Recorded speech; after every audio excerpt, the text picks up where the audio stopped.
Deus, muito obrigado por este domingo, obrigado pela o fôlego de vida que o Senhor nos deu, Deus. Obrigado porque nós tivemos condições de vir até a Tua casa, Deus. Nós nos colocamos na Sua presença, para que o Senhor fale ao nosso coração, um domingo na Sua presença, Deus. E que nós possamos Te buscar cada vez mais. Amém. Então, a aula de hoje é Davi e o pecado. Bastante conhecido, né? Bastante falado. E a gente vai construir algumas ideias, a gente vai debater e vai crescer juntos durante a aula. Tá bom? Então, o bombeiro deu, né, uma aula sobre o bombeiro e a mãe, né? O pai e a mãe deram uma aula. E depois o pastor trouxe uma aula semana passada bem legal, né? E cada um vem estudando uma parte, alguma área específica do rei Davi, né? Pai, levante-se, traga um remember para todo mundo aí. Qual foi seu tema? Pai Abraão, levanta-te. A mãe deixa quietinha, que ela é distante. Não, pergunta pra alguém que estava na aula, né? Você estava na aula. Prova que eu ensinei direito. Tem que ser alguém que se lembra. A gente explicou, né, como que funcionava a questão de ser pastor de ovelhas, né? A gente explicou como é que funciona as ovelhas, né? Toda a delicadeza que elas têm, como funciona também o serviço de pastor, para a gente entender como era o Davi pastor de ovelhas. Até que a gente explicou daí o comecinho ali da história de Davi, onde ele era pastor de ovelhas e deixou de ser pastor de ovelhas, e como um pastor de ovelhas enfrentou o gigante, é uma história bem conhecida. Basicamente foi isso aí. Parabéns, pai. Muito obrigada. O pastor Luciano trouxe, né, semana passada uma aula. Assim, ele é professor de história, né? Então daí ele começa a falar algumas coisas, a gente começa tipo assim, nossa, estamos relembrando, né? Tipo, o ensino médio ali, umas coisas, né, mais complicadas, mas foi muito denso. Ele falou do livro dele também, que traz uma boa abordagem. Eu li aquele livro e realmente é muito legal. Quando eu comprei o livro, eu fiquei pensando, cara, só vai ter coisa de história, então vai ser tipo difícil de ler. Não sei se alguém leu e também tinha essa impressão. Só que realmente Deus trouxe muita palavra e tem alguns confrontos que ele traz referente para nós, referente aos personagens, né? Que ele vai falando de cada rei, da época que era dividida, da época que era tudo junto, e o pecado e tudo mais. Então eu aconselho, é uma leitura muito legal, vale a pena. Fazendo merchan do livro, né? É baratinho e traz um enriquecimento de conhecimento histórico e também sobre a Bíblia, né? Fê, historiador, amigo, faz um remember da última aula. Fica mais bonito você falar do que a gente falar de história, né? Então, o que falar da última aula? São tantas palavras que eu não nem colocar na minha boca, né? Dá pra ver quando é uma pessoa que trabalha com isso dando aula, né? Parece muito uma aula. Parece muito uma aula. Então, o pastor ele falou sobre alguns aspectos mais técnicos até, né? Sobre como funcionava naquela época mesmo, deu um contexto do reino que Davi estava criando, né? A questão dele ser militar e tudo mais, né? A questão do contexto dele ali dentro do povo de Israel. Acho que foi mais isso, né? O começo de Davi se tornando rei mesmo. Ele assumindo o lugar de Saul e construindo aquele reino para um povo que nunca teve um rei, nunca teve um estado. Fazia pouco tempo, né, que ele não tinha rei naquela época, né? E daí o povo começou a pedir ali, né? E daí veio Saul, aí depois veio o rei Davi, né? A gente pensa, quando lendo a Bíblia, que seria o filho de Saul, né? Mas Davi é ungido rei, então a gente pode ver, né? Então ele começou lá pequenininho, pastor de ovelhas, né? Ele foi um poeta, ele escreveu grandes textos maravilhosos que tem, né? Nos Salmos, músico, então, né? Ele acalmava ali, né? Saul, expulsava todas as coisas ruins que tinha nele, né? E ele era um líder militar quando ele se tornou rei, então ele realmente Deus estava com ele, né, durante a guerra. Ele havia uma conexão, rei Davi, Deus, eu vou, eu fico, eu ataco. Então assim, todas as atitudes, as escolhas que ele tinha, havia essa conversa com Deus para ver o que ser feito. Então, como a gente também deu na aula de Ruth e Boaz, ele é bisneto de Boaz e Ruth. Isso é muito legal relembrar, porque estudando a genealogia de Jesus Cristo, Ruth é a única mulher que aparece na Bíblia, dentro da genealogia. Então, eu quis trazer porque a gente para mostrar para a galera que está acompanhando que está tudo conectado, entendeu? Por isso que a gente deu a aula de Ruth e Boaz, não foi algo tipo aleatório, né? Ele era o filho mais novo de Jessé, como o bombeiro falou. Então, né, vamos só relembrar que é bem conhecido, né? Quando a gente escolheu esse tema, né, a Fábio e o Marcão trouxeram os temas, eu falei, eu acho legal a gente trabalhar o Israel, o Antigo Testamento, porque a gente lembra muito de quando a gente era criança, né? Daquelas historinhas do Golias, né? E Davi pequenininho, vestido de uma armadura grande, assim, né? Tipo, a gente vai construindo a imagem. Então, ele era filho mais novo, ninguém acreditou nele, ninguém achou que ele, tipo, seria capaz. E ele, né, o que o Senhor já estava falando ali no coração dele, uma unção de coragem, de força, e escolher o menor mesmo, né? Escolher aquele improvável. Acho que vem isso ao meu coração, assim como ele faz conosco, né? Ele escolhe, nós somos todos improváveis e nós estamos aqui pela graça de Deus. Escolhido e ungido para ser rei, então os profetas, né, ungiram ele, consagraram ele. Corajoso e fiel a Deus. Então quando o rei Saul estava meio doido ali, né? Tipo, quero matar ele, né? Ele arranjava estratégias para tipo, não ter esse confronto, né? Porque apareceram oportunidades dele matar o rei Saul, mas ele, não é isso, né? Não é esse o propósito, não quero fazer isso, né? Rei vitorioso em diversas batalhas, ele realmente foi um cara guerreiro, foi muito forte, cresceu bastante, né? Trouxe a Arca da Aliança para Jerusalém, esse o pastor Luciano trouxe semana passada, que acabou se tornando a capital de Israel. Então acho que esse é um bom remember. Alguém quer trazer mais alguma palavra, alguma ideia? Quem deu a aula? Sei, tudo bem? Amiguinho da história. Só ia comentar que tem 3 mulheres na genealogia de Jesus. Tem? Tamar, Ruth e Rabi. Então tem 3, desculpa. Existem 3. Aí vamos começar a falar sobre as esposas e filhos de Davi. Eu quis trazer esse contexto familiar para nós entendermos o pecado que aconteceu e as consequências que foram devido ao pecado cometido, ok? Então, a primeira esposa foi Mical, aqui está na ordem, tá? Ele gostava de casamento, que fé. Na verdade, a única esposa mesmo, toda ali, é Mical, né? As demais, vocês podem chamar de concubina, né? Porque quando eu estava lendo, estudando, realmente a única esposa de casar mesmo foi Mical. E aí vamos ler rapidinho lá em 1 Samuel 18, 20.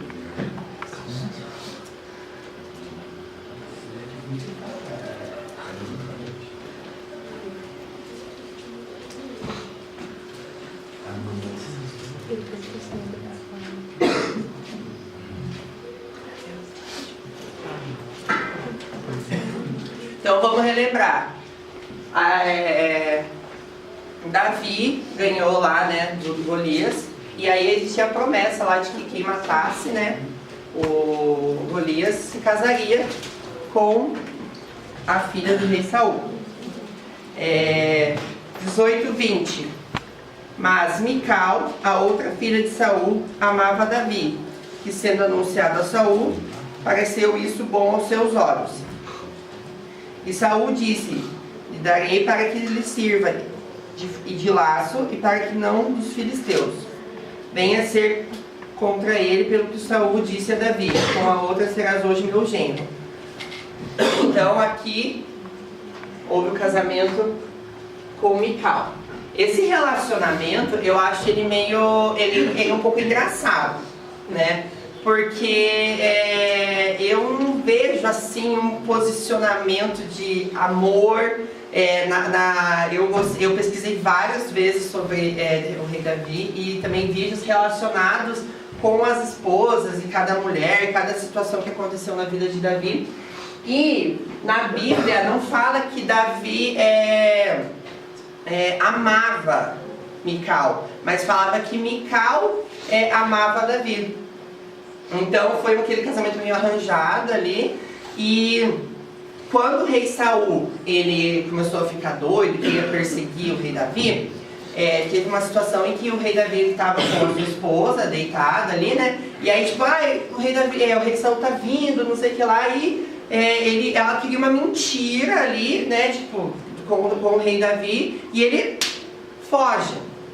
Ali a gente já começa a ver um posicionamento que eu não acho certo dentro de um casamento. Aí começa ali, tipo, né? Eu vou ficar de boa, meu pai que tá aqui, meu pai não vai me matar, né? Meu pai quer pegar ele, então assim, ele fugiu. Não teve aquele posicionamento de você, não, eu vou junto com você, então vamos fugir junto.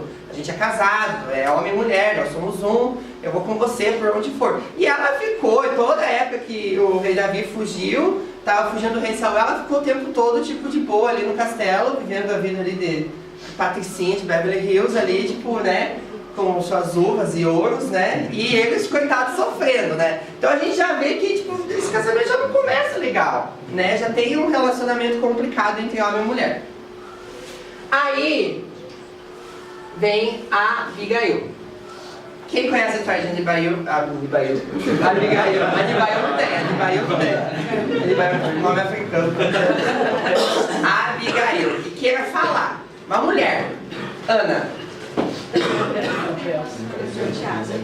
Uma mulher, fala que é uma história legal de Abigail, é uma história legal. Eu não vou ter que detalhar a história com riquezas.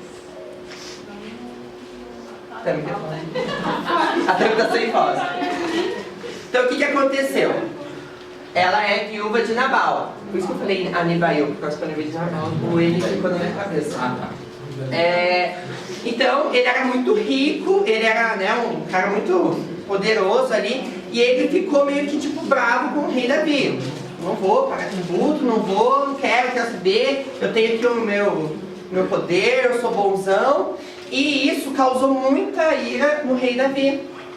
E aí, Abigail, uma mulher muito sábia, para proteger a sua casa, a sua cidade, o seu casamento, foi antecipadamente de encontro com o rei Davi e trouxe, né, presentes, comida, joias, tudo, né, e clamou a misericórdia do rei Davi para com a vida do seu esposo Nabal. E o rei Davi falou: tá bom, né, muito bem, gostei da sua atitude, você foi uma mulher sábia, eu não vou fazer nada, né?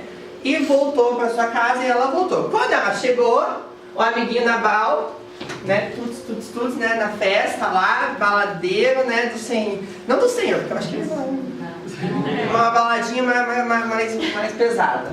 E aí, ela esperou ele descansar, porque ele estava meio bêbado, não ia ter como falar isso, né? E no dia seguinte ela contou o que tinha feito. Isso causou muito medo no rei Nabal, tanto que ele ficou paralisado, né? E depois de 10 dias o Senhor tomou a vida dele.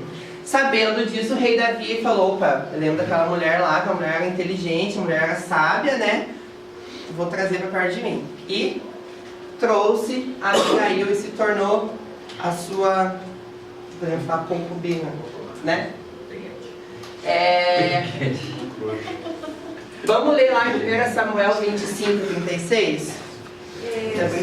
25, Na verdade, assim, essa atitude de Davi foi uma atitude assim, honrosa e digna, assim, né, de estender a mão ali para Abigail, porque no caso agora é uma mulher, né, com todo o histórico ali, solteira, sozinha, no caso viúva, né, não teria agora como ela, né, aliás, não é que não teria muita dificuldade ela se manter, se sustentar, se estabelecer na terra. E agora Davi vem percebendo e sabendo disso, já que ela usou de misericórdia com ele fez a mesma coisa, né, com ela. Davi deve ter pensado: ainda bem que não foi eu que matei, né? Então, tipo, não fui eu, né? Então deixa. 25:36? Aham. Quando Abigail veio a Nabal, ele fazia em casa um banquete, como um banquete de rei. E o coração de Nabal estava alegre, pois ele estava muito embriagado. Pelo que ela não lhe deu a entender palavra alguma, nem pouco, nem muito, até a luz da manhã. Continua. Pode continuar. Então pela manhã, estando Nabal já livre do vinho, sua mulher lhe deu a entender aquelas palavras. E se amorteceu nele o coração, e ficou ele como pedra. Aconteceu que, passados uns 10 dias, feriu o Senhor a Nabal, e este morreu.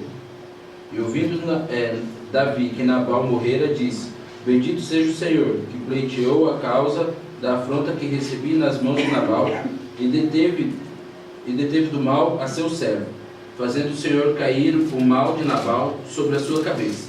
E mandou Davi falar a Abigail para tomá-la como mulher. E vindo os servos de Davi a Abigail, no Carmelo, lhe disseram: Davi nos mandou a ti, para te tomar por mulher. E ela se levantou, inclinou-se com o rosto em terra e disse: Eis aqui a sua serva, pronta para servir-te e para lavar os pés dos servos do meu senhor. E Abigail se apressou e levantou-se e montou no jumento. Acompanhado por 5 moças, seguiu os mensageiros de Davi, que a recebeu como mulher. E Davi também tinha tomado Aionã e Jezreel, e ambas foram suas mulheres, porque Saul havia dado sua filha Mical, mulher de Davi, a Paiti, filho de Laís, e qual era de Galim. Então aqui é uma história muito legal sobre Abigail, então eu aconselho a gente a aprender e como mulher também, né, eu acho que é muito legal esse cuidado de, às vezes, né, os homens cometerem algumas gafes, e ela foi, tipo, rapidinho ali na frente e antecipou: olha, né, me perdoa, ele estava, né, fora de si, né, toma esse presente como pedido de perdão. Aí nós temos, né, aí aqui nasceu Quiliabe, ok? Aí nós temos Ainoã, como, né, o Lucas já leu ali, que nasceu Amnon, Eglá. Aí tem algumas esposas que não tem a história de como começou, nem como terminou. Só tem, casou-se ali e fechou a história daquela pessoa. Como foi Eglá, né, que nasce Itreão. Também ficou ruim assim de ler direitinho. Tá bom? Aí Maca, que nasceu Absalão e Tamar.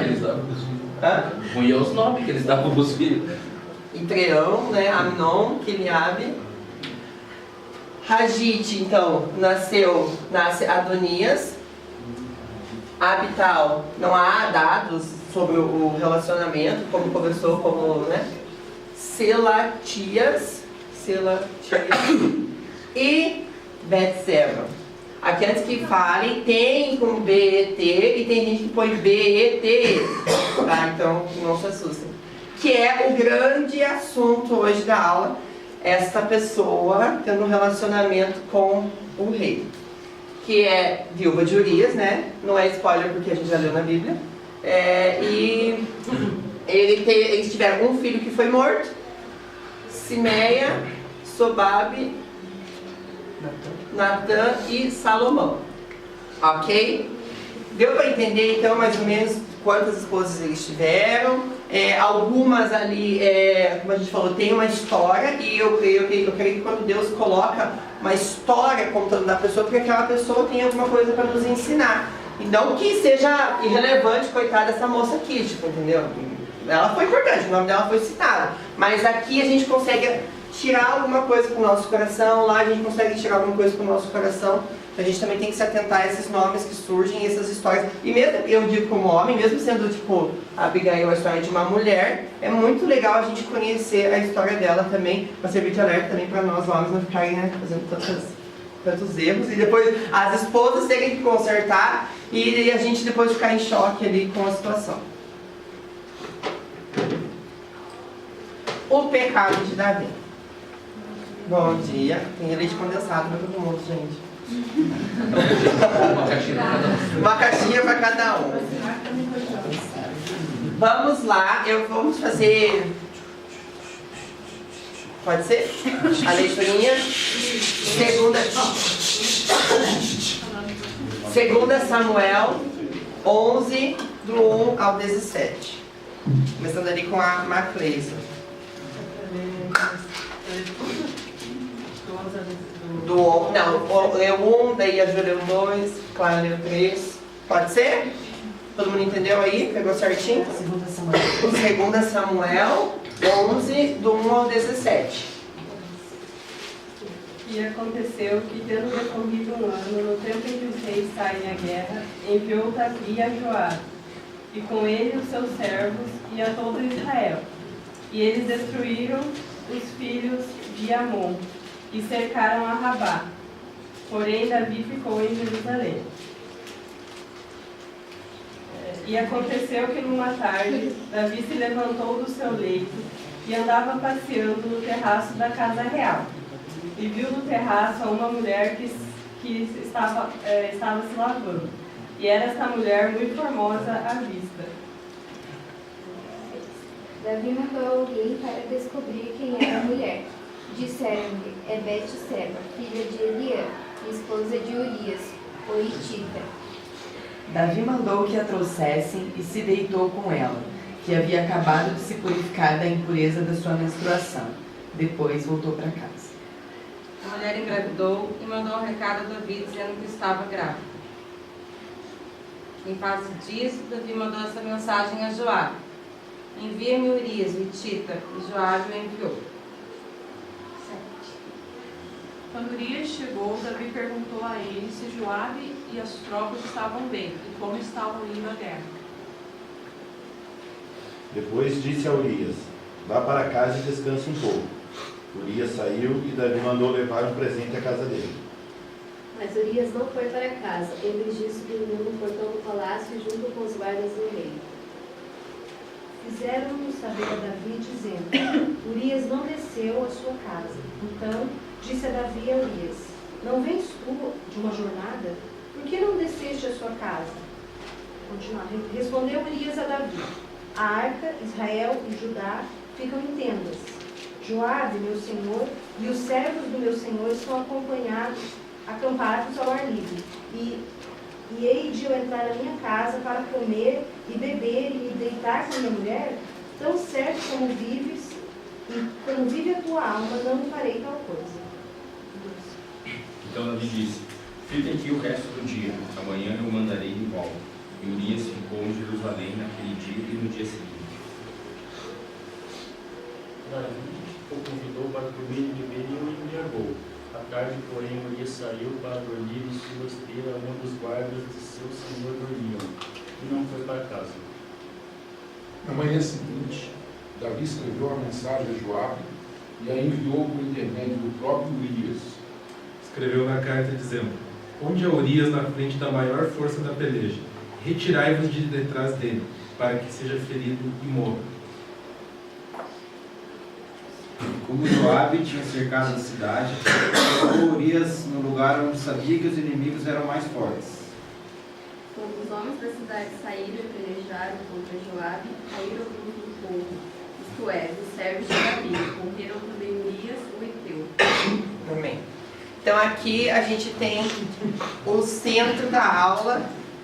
Não vou falar, pode ser o centro do pecado, da situação do pecado. Então, para a gente relembrar. Então, era na época dos reis irem para as batalhas, para a guerra, e o rei Davi ficou em casa, né? A gente pode fazer vários estudos, o porquê que o rei Davi ficou em casa. Uns pensam que, tipo, já estava ganho tudo, né? Cansado, com preguiça, ou tipo, era propósito mesmo. Então são várias interpretações que nós podemos fazer. E ele ficou em casa e ele acordou no meio da tarde, então ele era sonolento, né? Tipo, acho que ele tinha ficado até de madrugada ali, na alegria ali. E aí acordou no meio da tarde e foi andar pelo terraço e bateu de olho na mulher lá. E a mulher estava tomando banho e tudo, e aquilo cresceu pro coração dele. Ali a gente já vê a primeira coisa, né? Quando a gente vê algo, um pecado, e para nós homens o visual conta muito mais, nós temos que desviar, sair correndo, fugir. Então deu a entender que ele ficou tipo, nossa, essa moça é bonita, né? Ó, tipo, né, ali a cabeça e o coração, aquela batalha ali do espírito e da carne e tudo, né? Chamou lá o segurança, viu? Manda chamar lá aquela menina, né? Chamou a menina, Betseba, ela veio, se deitou com ela e foi embora. Aqui nós temos mais uma situação. Quando eu ouvi a primeira vez essa história, eu critiquei muito Betseba. Tipo, tava lá se lavando, né? Era peguete, tava se mostrando, tipo, né? Por que tava, tipo, fazendo isso? Mas, depois que a gente vai crescendo em Deus e estudando mais e conversando também, nós podemos ver que também tem a questão do poder que o rei Davi tinha. E tipo assim, a mulher chega lá e fala, ó, o rei Davi está te chamando. Então aquela autoridade chega e chama, tipo, viu? Vem agora. O que talvez deve ter passado pela cabeça daquela mulher? Né? Tipo, cara, se eu não for, ele vai me matar. Vai acabar com a minha casa, vai me esquartejar, né? Então causa aquele medo, né? Então ela falou, vou lá ver o que ele quer. E aí aconteceu tudo o que aconteceu. E eles dormiram juntos, né? Tiveram relações sexuais e eu acho que foi muito para esse lado, porque na Bíblia fala só isso. E ela acabou e levantou. Então foi muito tipo grosseiro, ficou muito feia essa situação mesmo, porque foi algo tipo chama, traz, faz, tchau, né? Então ficou muito delicado mesmo isso. E aí veio a notícia, ela engravidou. E aí Urias estava lá na guerra, e aí o Davi pensou, putz, cara, fiz algum erro, como que eu vou consertar esse erro? Já sei, vou fazer o próprio esposo dela se deitar com ela, e daí aquele filho que nascer a gente fala que é dele. Então encobertando o pecado, né? Trazendo ali uma tenda, escondendo ali todo o pecado. Ele estava querendo, né? Vamos abafar, abafa o caso, deixa quietinho, vamos fazer alguma coisa, porque eu não quero sofrer com as consequências desse pecado. Como se ficasse, né, obscuro diante de Deus, né? E aí, chama lá Urias e fala assim, vamos, vai trabalhar, criou estratégias, né? Vamos fazer uma festa para você beber bastante, ficar bem alegre, chegar em casa, dormir com a sua esposa, ou por que você não vai trabalhar, vai descansar agora, você trabalhou bastante. Então ele foi criando estratégias para que ela chegasse em casa, ele chegasse em casa e se deitasse com a sua esposa e tivesse relações sexuais, e aquele filho que ela estivesse esperando fosse, teoricamente, tipo, não é teoricamente, falsamente, supostamente de Urias e não do rei Davi. Isso não dá certo. Por quê? E ontem eu estava lendo de volta essa parte, esse capítulo, eu falei, nossa, Tami, o Urias era muito fiel ao rei Davi. Porque ele fala, não, eu não posso deixar, eu tenho que ficar aqui na porta, eu tenho que cuidar, eu tenho que, né, ser zeloso com o meu serviço. Que diferença da consciência de Urias da consciência de Davi, né? Ele estava, enquanto deveria estar na guerra, frente de guerra, ele estava lá descansando. Ele sabia, né, se a arca de Deus, né, estava lá, se o povo estava lá lutando. Ele tinha que estar lá. Lá era o lugar dele. Então ele traz um confronto para o rei Davi e se posiciona com aquilo que ele deveria fazer. Você é servo, você é guerreiro, então eu vou ficar defendendo. E o rei Davi, não, mas eu tenho que estar aqui, essa é a minha posição, é isso que eu tenho que fazer. E aquilo começou, acho que, mexer no coração do rei Davi. Eu falei, cara, a minha estratégia não está dando certo, eu vou ter que ser mais pesado para dar alguma coisa. E aí vem a grande ideia de Davi, fala com o general lá, bota ele na frente, na parte que vai morrer primeiro. Sabe aqueles, eu fico imaginando a guerra, aqueles primeiros, coitadinhos, sabe? Tipo, cara, não sei se vocês quando veem filme também pensam nisso, né? Tipo, eles vão correndo com uma vontade, só que eles não estão vendo o negócio já vindo, né? Tipo, eu falo, meu Deus, não corre, tipo, se agacha, não sei, tipo, eu fico pensando, explode, não vai pra guerra. Então eles vão assim, tipo, Mateus gosta de general. Eu não sei. Eu acho que é muito engraçado essa ideia. E aí, acaba morrendo.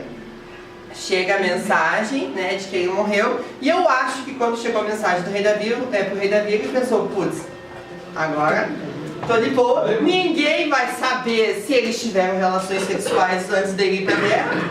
Então vamos falar que esse filho que Betseba está esperando é de Urias. Urias morreu. honrado, né? E eu, né, nossa, eu ainda acho que ele ia ser tão trambiqueiro, rei Davi, que ele ia falar, tipo, Urias, né, batalhou, guerreou e faleceu, né, nossa, dó dele, né, tudo pra as desculpas que a gente vai criando para esconder pecados da gente, né. E aí então tem o adultério e o assassinato, que ele mandou matar o Urias. Alguém quer trazer algum comentário sobre essa situação? Interessante você ver que não só Urias morreu, né? Porque quando ele bota Urias ali, ele fala que Joabe vai ficar, não vai seguir. O pelotão de Joabe não vai seguir com o pelotão de Urias. Então não foi só Urias que morreu ali, foi uma galera que ficou desprotegida para garantir que Urias morresse. Então foi criado toda uma estratégia, né, pro coitado. Nossa, deve ter morrido da pior forma, né? Um monte de facada, que coisa arada toda lá. Eu queria falar assim, que o adultério e assassinato, a gente só pensa isso, né? Fica meio pronta a ideia. Mas na verdade, olha quanto desdobramento para chegar de fato. Esse é o produto ali, o pecado final. Mas houve a mentira, houve a enganação, houve a traição, houve abuso, houve toda aquela o pecado vai se enlaçando. Isso vai chamando outra abismo. A gente não chega e se joga, né? A gente vai caminhando ali, né? Da mesma forma que a gente vai caminhando em santidade, no pecado também. A gente vai caminhando ali e quando vê, chegou no fim do poço. Mateus. Pois qual é a minha vizinha, ela tá um pouco... Ela tá na língua de sinais hoje. Ela tá com dor na garganta. Ela falou que qual é a intenção do coração, né? A gente já vê que lá no... começa no coração. É isso? Começa no coração e aí a gente vai, né? Vai botando na cabeça, vai montando estratégias, aí o desejo da carne, de pegar aquela mulher, e daí mentira, engana, rouba, mata. Se enlaçou.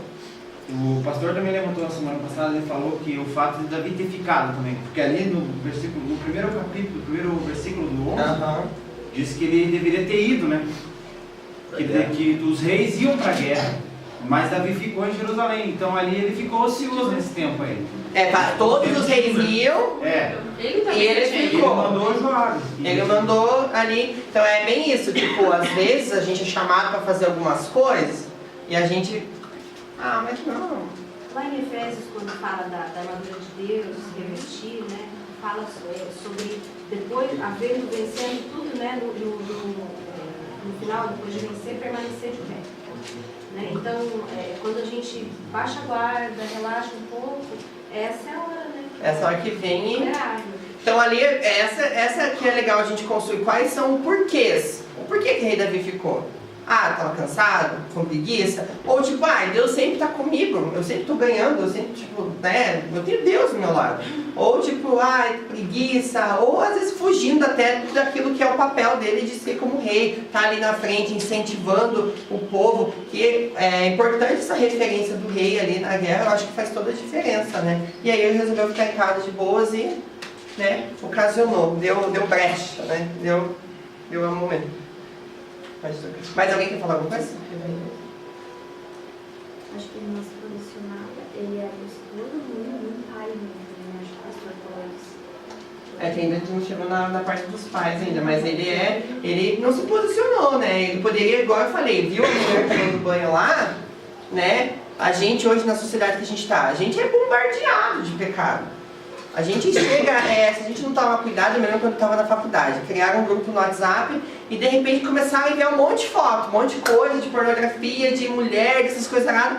Eu na hora, não vou nem, tipo, não deixar para baixar, sabe? Tipo, a gente pode escolher para não baixar ou baixar direto. Não, já vou sair do grupo já. Então é esse posicionamento que nós temos que ter. Se a gente já está vendo que o pecado está vindo, já dou meia volta e saio. Não fico flertando, não fico brincando, tipo, não, mas eu sou forte. Não, mas eu sou o rei Davi, eu vou aguentar. Deus está comigo, eu fui ungido rei. Entendeu? É quando a gente pensa que está forte, é quando a gente está fraco. Né? Passou? Então vem o confronto ao pecado. Vamos ler lá em 2 Samuel 12, do 1 ao 14. Vamos começar por aqui agora?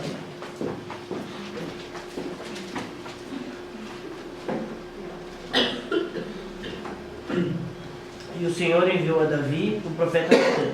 Ao chegar, ele disse a Davi: 2 homens viviam numa cidade, um era rico e outro pobre.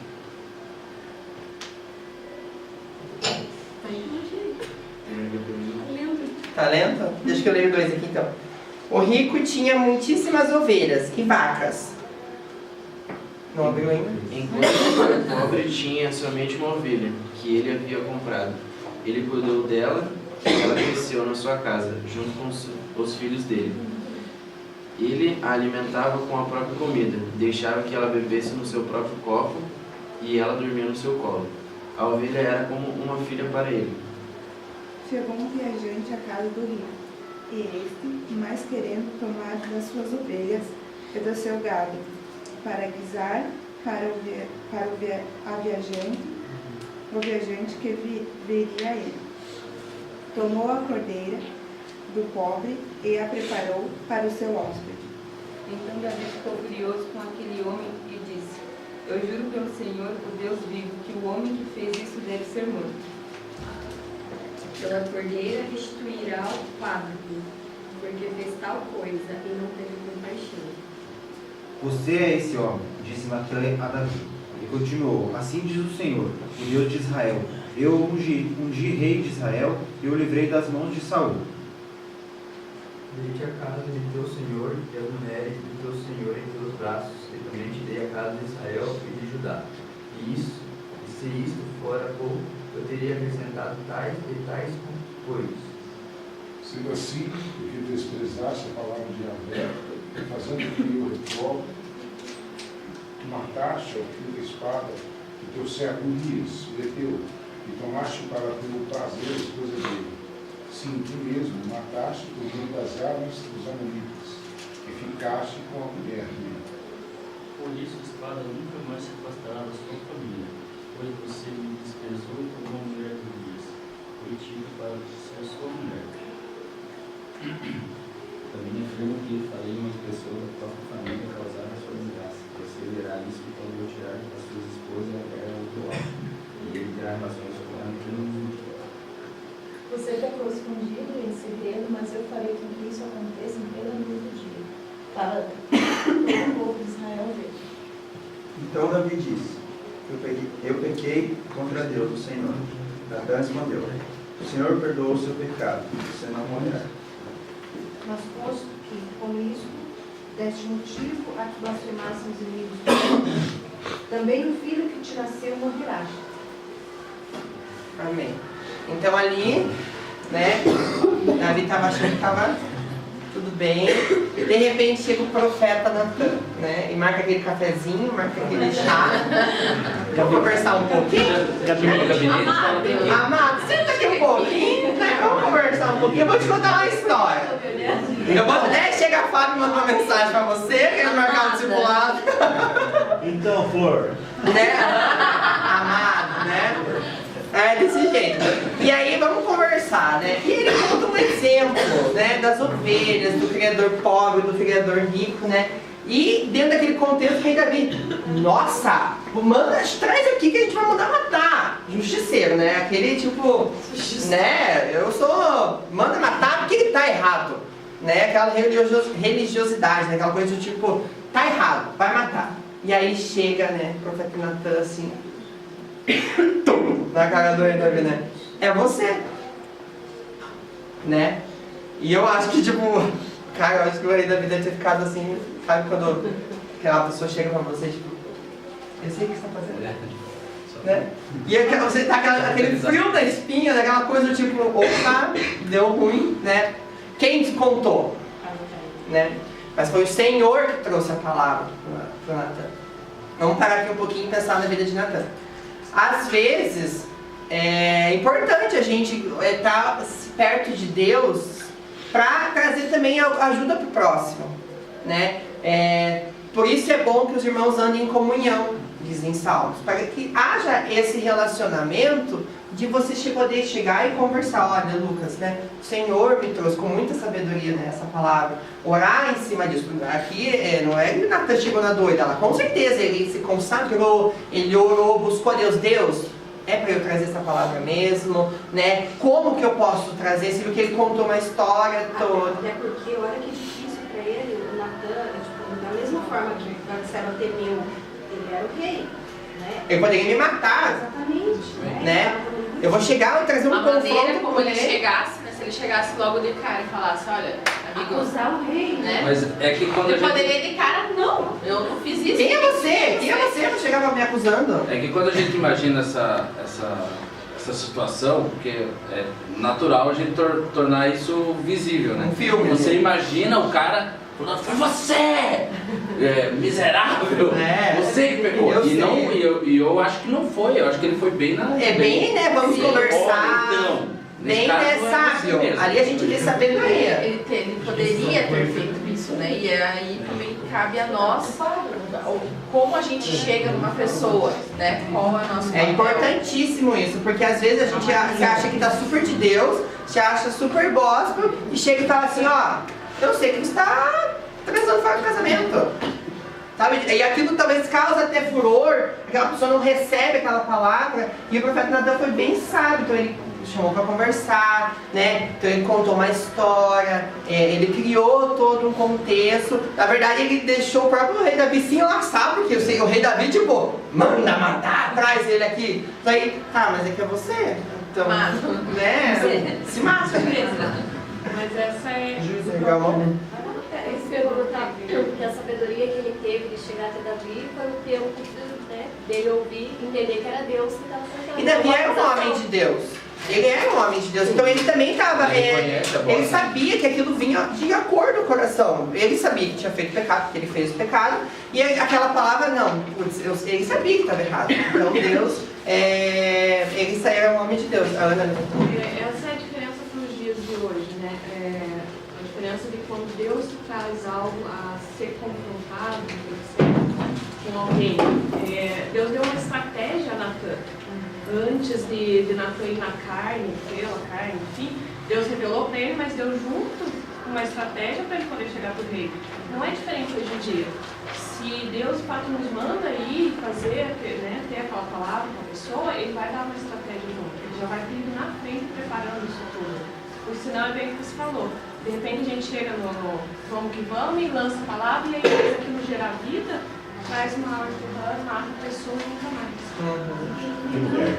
Não só necessariamente numa situação de repente, né, de uma palavra diretamente profética, assim, de revelação, mas às vezes na convivência e na conversa, na comunhão, a gente conhecendo, a gente percebe que fulano não está bem ou está vivendo, né, alguma coisa, e existem caminhos da gente chegar nessa pessoa para ajudar, né, para restaurar, né. a gente vai construindo uma ponte entre um e outro, Se a gente né? chegar, né, de uma vez, a gente perde. Existe a chavinha e o momento de Eu vi esses dias a diferença de críticas, né? E eu achei muito legal essa história que a pessoa contou. Que quando é uma crítica construtiva que vai edificar a vida da pessoa, a pessoa chega e ela dá o tijolo, né? E quando tem aquela crítica que machuca e fere, ela taxa o tijolo. É muito legal essa analogia. Isso, quem erga a mão, quem nunca cometeu, né? Então, tipo, é muito isso. Então, o profeta Natan, fizemos uma pausa, eu acho muito legal falar sobre ele era um homem de Deus, tinha relacionamento com Deus e o Senhor falou mesmo no coração dele e ele foi corajoso. Ele estava cheio do Espírito de Deus e Deus, vou trazer esse confronto com o rei. Esteja comigo, prepara o coração dele. Também é importante, né, nós fazermos essa oração. E quando a gente é o rei Davi, ou outra moeda, também está aberto a receber, quando a gente sabe que está errado. Né? Não aquela coisa, já fechei um escudo e quem é você e bababá. Ele fez isso na primeira história. Você está insinuando. Viu? Quem é você para falar da minha vida? Tipo, né? Então a gente ter esse coração aberto, né? Aí mandou matar. Aí vem, eu achei muito legal.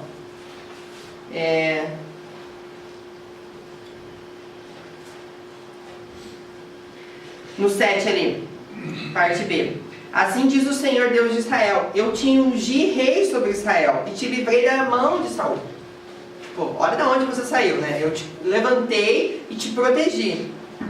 E te dei a casa de teu senhor e as mulheres do teu senhor em teu seio. E também te dei a casa de Israel e de Judá. Então ele falou, Davi, eu te dei tudo. Você era, cara, você era ungido. Meu Deus, Davi, tipo, Davi, massa, entendeu? Se é isso pouco, mais te acrescentaria tais e tais coisas. Então, para você ver o relacionamento que Davi tinha com Deus, tipo, Davi, se você quisesse mais, você só me pedir, eu dava para você. Entendeu? Mas aí, o que Davi quis fazer? Quis matar a própria carne do jeitinho que ele queria. Né? Viu ali Betseba? Eu vou fazer isso. Né? Porque, pois, desprezaste a palavra do Senhor, fazendo mal diante dos meus olhos. A Urias, o Heteu, feriste a espada, e a sua mulher tomaste por tua mulher. E a ele mataste com a espada dos filhos de Amon. Agora, pois, que entra a questão das consequências. Que é muito legal a gente falar de Deus de amor, de um Deus de paz, de um Deus de alegria. Mas todo pecado gera consequência. Davi foi confrontado com um encontro com o profeta, né? Que o alertou sobre os seus pecados, trouxe luz ali, né? Tava tudo, ele jogou a tenda ali, né, do pecado, né? Mata um, esconde o outro, fecha o outro, fica quietinho, blá, blá, blá, blá. Bom, fechou o circo. Natan chega assim, abre, traz luz. Nada fica oculto ao Senhor, que tudo vê e tudo sabe. Então todos os nossos pecados Deus sabe. Não adianta a gente ficar se fechando. Vai. Eu sei que eu estou falando bastante, desculpa. É que você é professora. Não, mas eu não sou professora. Eu estou aqui de aluno. Tá, que vai. Mas eu gosto muito dessa passagem. Você traz, cada pedaço desse que foi contando aqui traz muito ensinamento, né? Mas essa questão das consequências, quando a gente pensa, né, em maldição hereditária, né, nessas questões todas, não é simplesmente ir lá e, quebrei, pronto, agora resolvido, né? A gente vê aqui o que o pecado estrago que ele vai fazer sobre uma geração. E por mais que Davi houvesse arrependido, essa oportunidade que ele abriu para o próprio pecado dele gerou toda essa consequência por muitas outras gerações. Uhum. Afetou todos os filhos, a descendência, a dinastia, afetou Deus. Claro que Deus, né, aceitou Davi, aceitou o arrependimento dele e ainda estende uma promessa maior, né, que vai até Jesus, né, sobre o descendente dele. No entanto, aquilo que Deus havia dito que iria acontecer por conta disso, não deixou de acontecer. A gente vai falar bem das consequências de cada... A primeira geração ali, dos filhos, o que acontece que ter... Muita gente pergunta sobre o que é, né? O que é maldição hereditária, de onde vem isso, o que acontece, né? E aqui está muito, né? Tá bem, claro. Eu acho que é uma das histórias mais, assim, que dá para entender ali a maldição, quando ela entra, vai, né? Porque assim, a gente tem a mania, né, de atribuir a consequência do pecado a Deus. A consequência, ela não vem de Deus. Não foi Deus que me deu, eu pequei, Deus lançou isso sobre mim. Não, ela é a consequência do pecado. Essa consequência, ela vem do pecado. A gente precisa atribuir ele ao meu pecado. Eu que escolhi. Exatamente. Deus é justo, então ele lançou sobre mim agora. Nossa, ele pesou a mão. Né? Não, eu vou te castigar. Não. Se eu vou ter uma consequência por conta do meu pecado. No 12 é que ele fala, porque tu fizeste em oculto, mas eu farei este negócio perante todo Israel e perante o sol. E tem a palavra que fala que Deus é como o sol da justiça, né? O sol do meio-dia, que clareia tudo. Então ele falou, olha, tudo que você fez de oculto, tudo que você aprontou no teu escondido, vamos trazer à tona. Ali, Deus falou, vamos começar a gerar cura. Porque não tem como a gente gerar cura se não tiver luz. Se a gente não pôr pra fora. E eu digo pra fora, aqui aconteceu do tipo, o filho, né, na praça, assim, tipo, ser um escândalo, aconteceu morte, mas é uma situação da época, da história, tudo. Mas pra nossa vida é o confessar. É o confessar pra Deus, né, confessar, pedir perdão pra Deus. O perdão vem de Deus, mas a cura vem do horizontal. Então, às vezes, você tem raiva de alguém, ódio de alguém, ou você aprontou alguma coisa pra alguém. E é trazer essa cura, trazer para o sol, trazer à tona, trazer luz para aquilo. Fabiana falar? Aceitar essas consequências, né? Não é lutar contra elas. Às vezes tem tempestades, né, que se levantam, e não é para que a gente resista a elas, compreenda elas, é simplesmente se submeter a Deus, né? E viver, passar por aqui, passar sabendo, tendo esse entendimento de que aquela minha atitude gerou isso. Um exemplo simples, a gente vai fazer uma festa surpresa para o aniversário da Fábio. E aí sem querer, a Fábio nem gosta de aniversário, e aí sem querer, eu entreguei. Qual que é a consequência? Todo mundo vai ficar, pô, Matheus, sou de Guarudo, né? Que história é essa? E a Fábio, tipo, e vamos fazer uma festa surpresa? Mas por que você não guardou? Por que você não conseguiu, né? Então, tipo, causou alguma coisa. Qual que é a consequência? A galera talvez não confia mais. Tipo, vamos fazer festa surpresa, mas o Matheus é o último selecionado. Entendeu? Tipo, ele vem junto com a Fábio, entendeu? Tipo, alguma coisa assim, é uma consequência. Entendeu? Aí eu vou ficar, tipo, bravo, tipo, nossa, mas ninguém me contou antes. Mas foi consequência da minha língua grande que não conseguiu ficar dentro da minha boca. Entende? É um exemplo simples. É uma amizade. Às vezes a gente tem um atrito, ou a gente fala alguma coisa sem pensar, age de algumas maneiras que talvez aconteça alguma situação. E aí você pede perdão, você entende, mas o relacionamento talvez não volte mais, nunca mais a ser como era. Vai ser um outro tipo de relacionamento em paz, né? Vai estabelecer uma comunhão, mas daquela forma como era, talvez não seja mais separado, talvez não aconteça. A ponte é reformada, né? Ela não é mais aquela original, né? E aí nós vemos as consequências que levaram desse pecado, né? O filho dessa relação pecaminosa entre Davi e Batseba morreu, pois Deus avisou que levaria a criança. Então tem aquela história de que, né, o primeiro filho ia morrer, aí ele jejua, tenta ali lutar contra Deus. Não, Deus, né, eu vou jejuar, eu vou pagar o preço de oração, né, tentando lutar contra Deus, mas Deus já tinha falado, e aí morreu. A criança morreu, e aí ele se levanta, toma banho, vai comer, louva a Deus e vida que segue. Se encontra com Batseba e vamos tentar mais um. Então, eles já estão casados daí agora nessa fase. Então, tipo, a primeira consequência da uma dúvida. Jesus. Não, tem bastante gente para responder. Tem bastante gente para me ajudar. O povo, no contexto geral, então o povo ficou sabendo desse pecado? Ou não? Porque daí provavelmente eu acho que não, ainda não. Então ele ainda saiu como herói, como um cara que casou com a mulher do cara que morreu. Provavelmente sim. No contexto histórico, provavelmente sim. Eu acho que talvez começou a ser revelado com essa morte. Tipo assim, por quê? Porque tinha muito isso às vezes de pesar a mão. Mas muito com o diz que me diz, que nada como porque ela mandou um recado pro Davi, né? Então a mensageira, não sei quem foi o mensageiro, né? Pode ser, a gente não sabe, né? Eu acredito que a gente não sabe, mas pode ter tido aquele... Joabe. O que o general pensou? O rei Davi mandou Urias, eu botar o Urias pra frente. Eu só obedeço. Aí eu botei ele e morreu. De repente ela tá grávida. Aí tem o segurança do castelo que chamou Batseba. Então, tipo, Mas é que o relacionamento súdito-rei é algo que a gente não compreende. O general, ele mandou. Eu esqueci aqui, ó. Na cama dele, ele pode até pensar, eu acho que Davi nós ordem. Mas ele nunca vai falar nem para uma mulher. Vale a vida dele, né? Entendeu? Esse relacionamento súdito-rei é algo que é muito maior do que a gente acha. A nossa confiança. Exatamente. Se ele pensar, ele já não pô, mas olha, eu tô pensando no meu rei. Exatamente. Um negócio desse. Uma lealdade muito forte, né, Júnior? Na verdade, o pai de Urias começa a ligar os pontos, né? O Alex até falou que ele começa a ligar os pontos. Puxa, peraí, ele não foi pra guerra. Daí depois ele manda Urias pro pelotão de frente ali. Depois manda chamar Batseba. Daí agora toma Batseba. Aí toma Batseba de mulher, tipo assim, opa. Então começou aquela coisa do tipo... Me falaram. A desconfiança, eu acho que pode realmente ter existido. Mas o principal, eu acho que é aqui, falar, olha Davi, ó. Não, até porque se isso vazar, o reino é morto. Exatamente.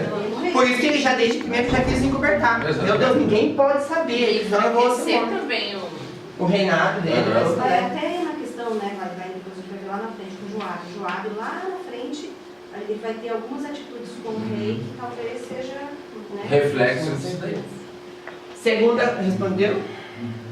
É aquela coisa que fica respondida, mas a gente, tipo, né? Só lá em cima quando a gente vai aprendendo a pergunta.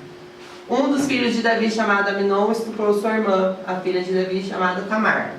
Essa história eu acho tristíssima. Tristíssima. Ele, o meio-irmão, então era uma esposa, um filho, o Aminon. E a outra era a meia-irmã. O que achou aí, Lucas? É rapidinho a história, né? E aí, ele fica com desejo. Olha a maldição hereditária aqui. Porque o que Davi teve com Betseba? Desejo, né? Fornicação, adultério. E aí, eles eram meio-irmão, ele cobiçou, ele teve desejo de fornicação. Fornicação é fazer relações fora do casamento. Da adultério é quando você tem o casamento e você tem relações fora do casamento. E ele vai lá e, tipo, conta uma história, achou aí, Lucas? Leia aí rapidinho. Os 14? Depois disso, Aminon, filho de Davi, enamorou-se de Tamar, a formosa irmã de Absalão, filha de Davi. Angustiou-se Aminon até adoecer por Tamar, sua irmã, pois era virgem, e lhe parecia impossível fazer coisa alguma com ela. Ora, Aminon tinha um amigo cujo nome era Jonadab, filho de Simeia, irmão de Davi. Era Jonadab, homem muito sagaz. Então ele perguntou: por que tu, filho do rei, cada manhã está tão abatido? Não me dirás por quê? Disse-lhe Aminon: amo Tamar, irmã de Absalão, meu irmão. Disse-lhe Jonadab: deitar-te na tua cama e finge-te doente. Quando teu pai te vier visitar, diz: peço que minha irmã Tamar venha e me dê de comer pão, preparando a comida diante dos meus olhos, para que eu veja e coma da sua mão. Assim deitou-se Aminon e fingiu-se doente. Vindo revisitá-la, disse-lhe Aminon: peço que a minha irmã Tamar venha e prepare 2 bolos diante dos meus olhos, para que eu coma de sua mão. Então Davi mandou dizer a Tamar em sua casa: vai à casa de Aminon, teu irmão, e faz-lhe comida. E foi Tamar à casa de Aminon, seu irmão, que estava deitado, e ela tomou massa e amassando-a fez bolos e assou diante dos seus olhos. Então tomou a panela e os tirou diante dele, mas ele recusou a comer. Disse a Aminon: fazei retirar a todos da minha presença, e todos se retiraram. Então disse Aminon a Tamar: traze a comida ao meu quarto e comerei da tua mão. Tomou Tamar os bolos que fizera e os levou a Aminon, seu irmão, no quarto. Na bondade. Quando os ofereceu a Aminon para que ele comesse, ele a agarrou e disse: vem, deita-te comigo, minha irmã. Ela, porém, lhe disse: não, meu irmão, não me forces. Não se faz assim em Israel. Não faças tal loucura. Aonde iria eu com minha vergonha? E tu serias como um dos loucos de Israel. Agora peço-te que fales ao rei. Ele não me negará a ti. Ele, porém, não quis dar ouvidos ao que ela dizia, e sendo mais forte do que ela, forçou-a e se deitou com ela. Então, Tamar era formosa, igual Betseba, tá vendo? Olha aí, né? Subiu ao olho, né? Desceu ao coração, né? Vem aqui, vamos enredar uma história, né? Ai, tô mal, tô doente. Eu vou pedir, olha só, uma vez eu fui ver um vídeo sobre Tamar e o estupro ali, né? O abuso. Como a gente também tem que saber por quem a gente pede conselho. Você não vai não vai pedir conselho pro primo, mas jovem, tipo, não, cara, E que ele sabia o conselho que ele ia ter. Você tá querendo ela? Vamos Porque tentar uma história. A Bíblia diz que ele já era sagaz, que ele já era do Miguel. Então, olha pra quem que a gente tá pedindo conselho. A gente pede conselho para profetas como Natão ou como o primo, sem sabedoria nenhuma. Que fala: tá bom, você tá querendo ela? Vamos inventar alguma coisa? Fica doentinho, né? Ela tua irmã, ela não vai ligar o pão que vai fazer pra você. E aí você traz, manda todo mundo sair, pede pra comer na boca, faz aquela cena. E ela tenta lutar, então eu fiquei pensando também na coitada no coração daquela mulher. Do tipo: irmão, não pode, é pecado, como que eu vou ficar com a vergonha que eu vou carregar? Não.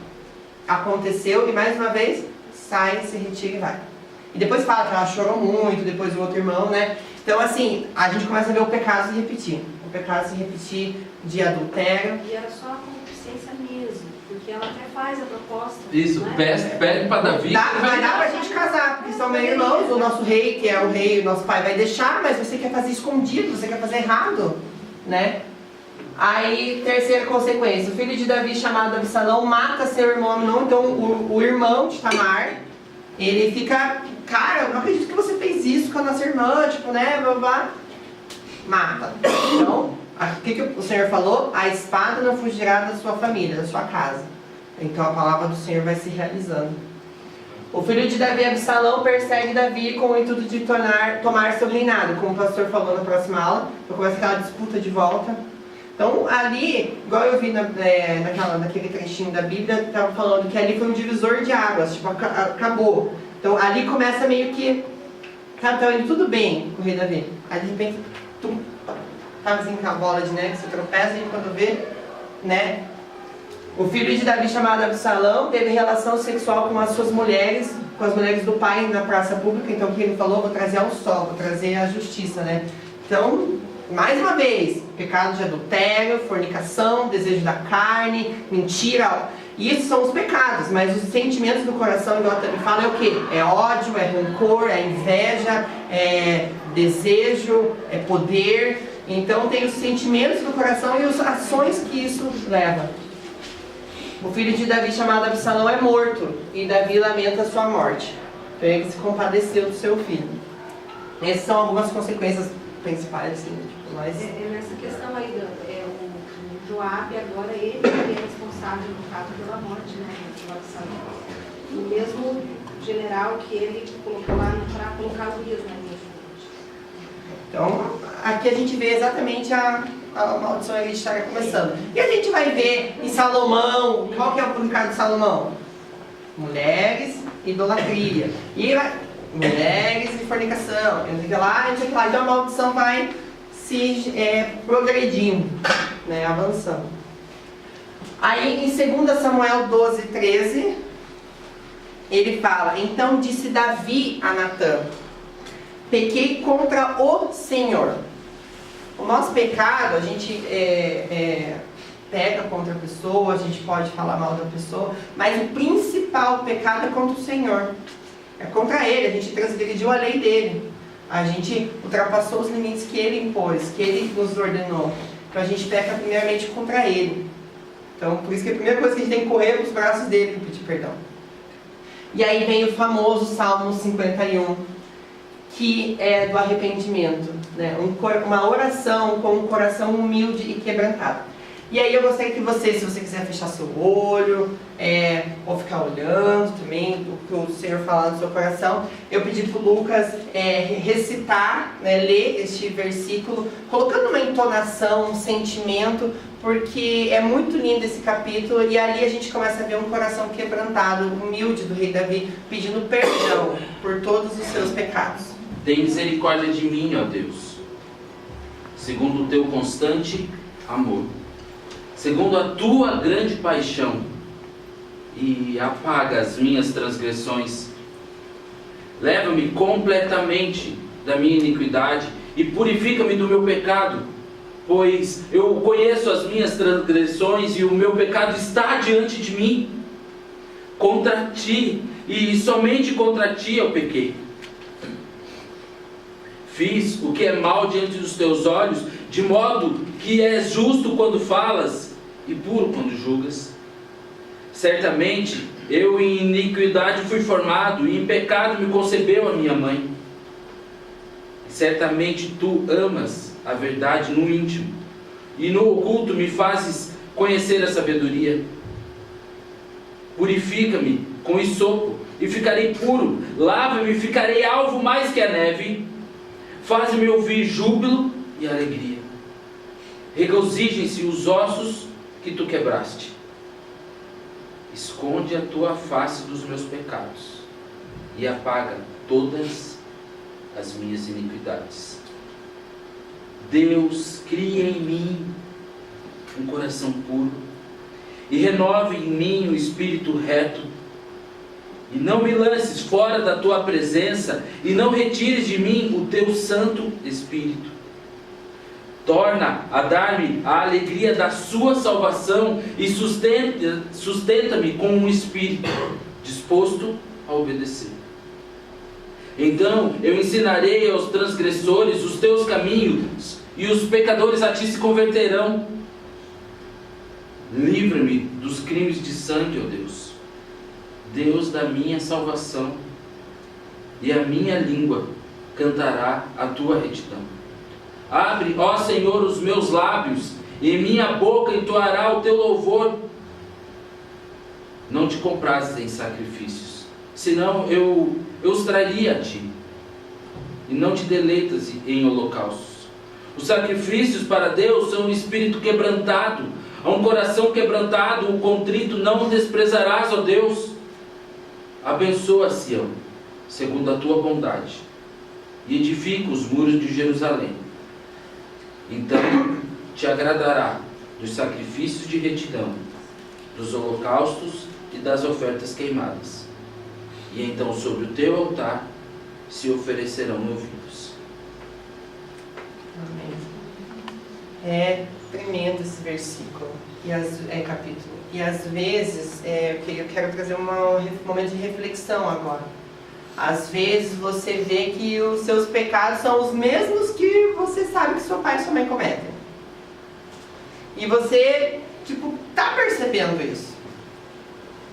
Né? Você vê que, nossa, mas a minha mãe tem raiva e ira, e eu também tenho raiva e ira. Nossa, mas que engraçado, né? Estranho. Ou eu sei que meu pai cometeu um adultério e ele fala vulgarmente das mulheres e eu tenho esse pecado, eu sem querer olho. E olho com desejo. Entende? E os demais, diversos pecados. Né? E nessa história a gente vê que tudo vem à tona quando a gente está presente de Deus. Tudo é purificado quando a gente está na presença de Deus e tudo pode ser transformado. Depois que a gente tem um coração quebrantado e humilde, igual o rei Davi teve nessa hora.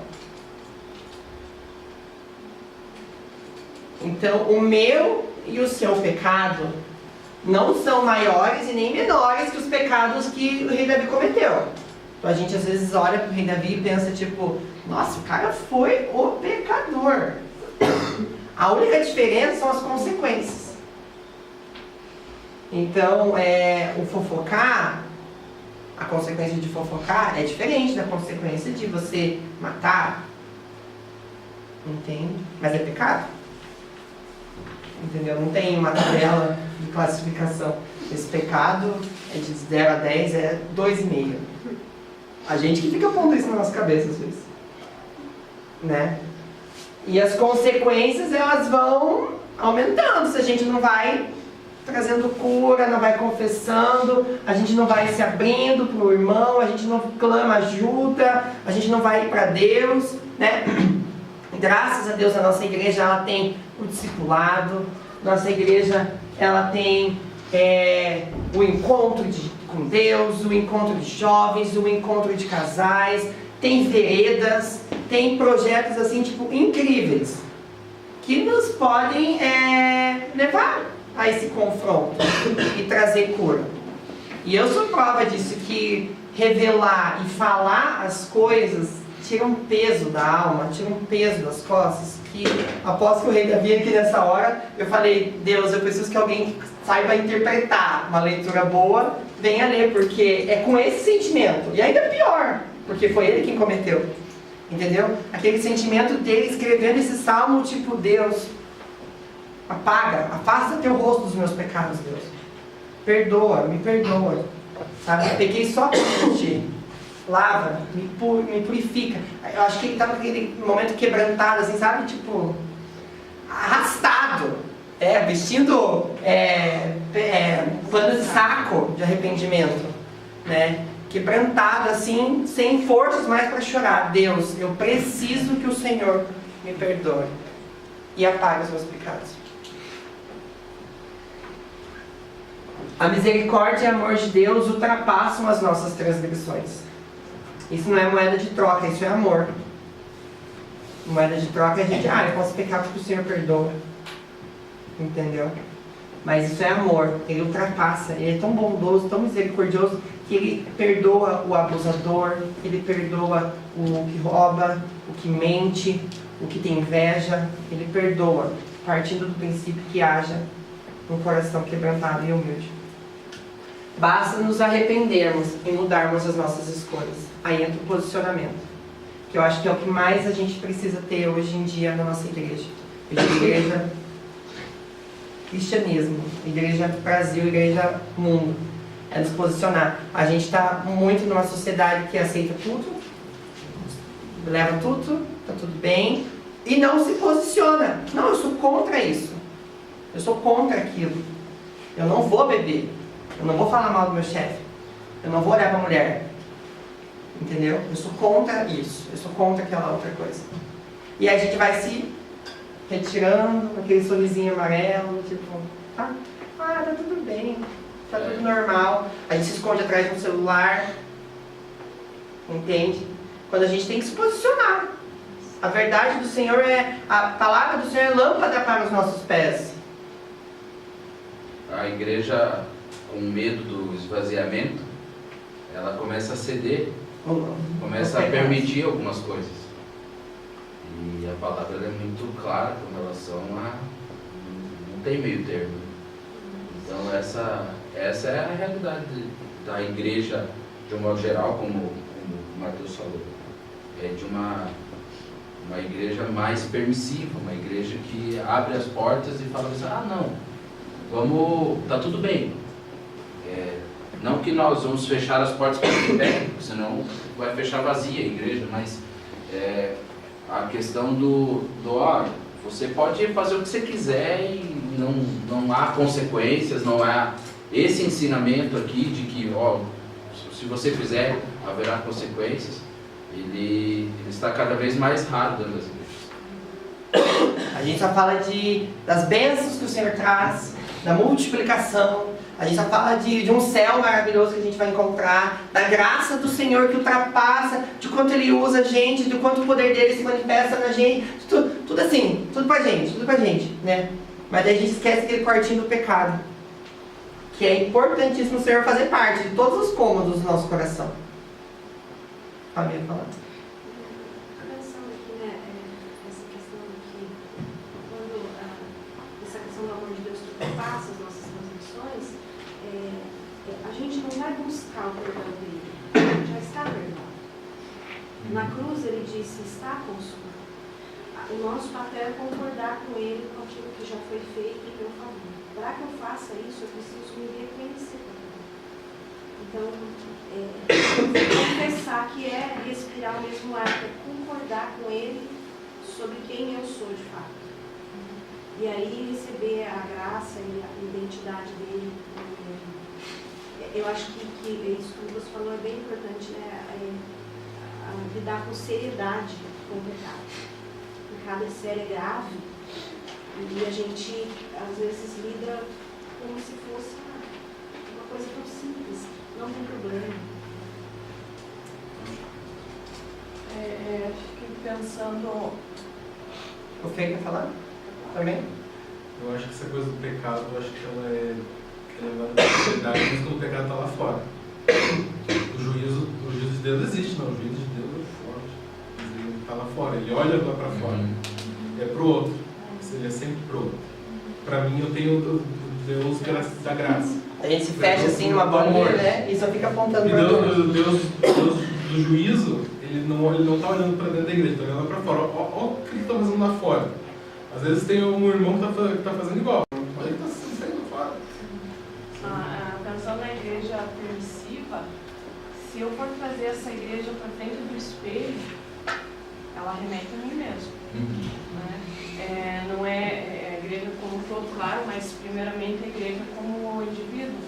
Então eu muitas vezes permito na minha própria vida essas coisas todas, né, os pecados, enfim, porque senão eu vou me esvaziar do quê? Do que o mundo tem oferecido, dos cargos, dos status, das promoções na empresa, por um jeitinho brasileiro, por uma...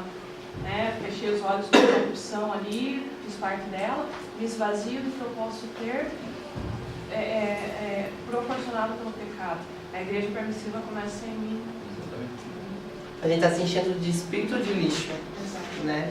E, gente, ontem, né, a gente viu uma situação, duas pessoas que não são da nossa igreja, são de outra igreja, e um casado com filho, e a gente sabe que está acontecendo uma situação ali do mesmo sexo. E eu falei, né, pra Tami, né, eu falei, Tami, a gente brinca, a gente acha que é brincadeira, mas o diabo veio para matar, roubar e destruir. E ele não veio, não é tipo assim, versículozinho para Pedro e Lucas, tipo, ai, eu tenho medo do pecado. Cara, é muito verdade.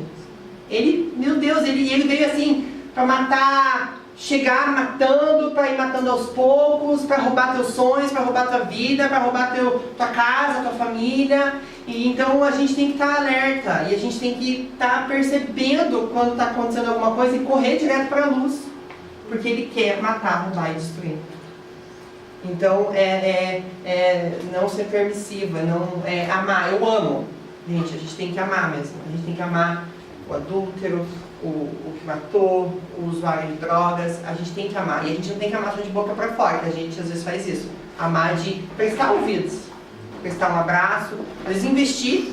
Vamos pagar um seminário ali? Vamos investir nessa vida, sabe? E aí deixar o Espírito Santo fazer, ó. Mas o pecado que a pessoa comete tem que ser revelado. Isso nas nossas vidas também. Mais alguém quer falar alguma coisa? Amém? Podemos orar. Fala comigo. Vamos ficar de pé e orar?